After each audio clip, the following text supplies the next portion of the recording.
Remember the hat I had? I lost it. No hats. If I had a hat right now, I'd feel a lot better.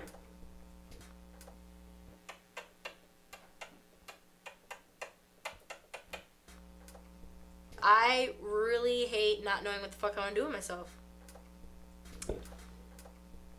How do I talk about my mom? Well, let's see. I understand that I pissed her off and, you know, I guess she couldn't put up with me anymore. And at some point, it's like the reverse psychology started. She started, like, I don't know, brushing my hair in a way that I would go to school and the kids would make fun of me on purpose. So she sent me to boarding school. I was there for like a year. And then when I got back, it was right before freshman year. Then my father tried to touch me again. And I said, no, I remember. And then he never did it again. And then that's when things got really bad. And my mother kicked them out of the house just because they hated each other. They finally got a divorce.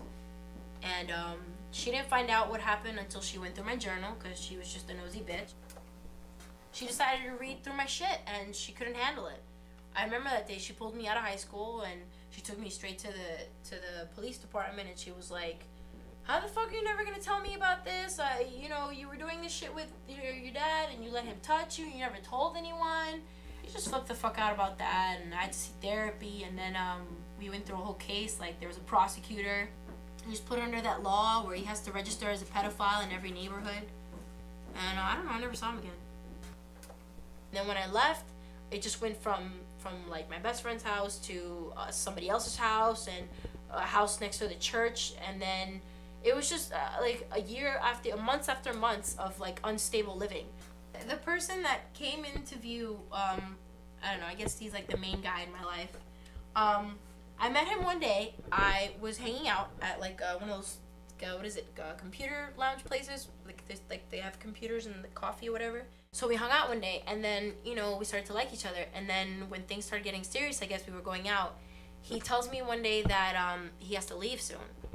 And I was like, what are you talking about? And then he was like, I'm not really legal here. He was the first guy that really I saw like wanted to be with me and treated me nice. Then when we finally moved in, I don't know, I felt trapped. Like it was too much of a commitment. Like I wasn't expecting it. So I cheated on him the first time with one of my managers at my job. We would always say, okay, it's over. I can't be with you because clearly you don't want to be with me. You've cheated on me. And I was saying, well, you're right. I love you. I mean, I don't know what love is. I don't know. I throw it around like it's nothing apparently. I thought, oh, you know.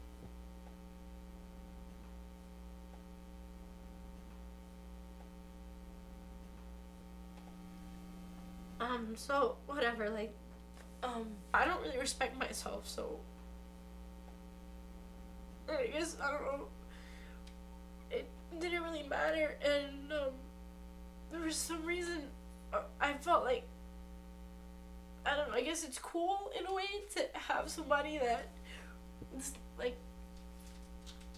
I don't really know how to make it sound like it makes sense. There's nothing so amazing about me for somebody to want to be with me, but I don't know, sometimes I can't be alone, and I get like so depressed and in my head that like I don't want to end up like my mom, and she's so fucking miserable. I don't even talk to her anymore, but I know that like she's been through so much shit and she's just alone now in a house with like nobody, and I don't know, I just feel like I don't want to be like that, but if I don't know, I'm leaving now. Yeah, I know, but I just looked at the time. I didn't even know what time it was.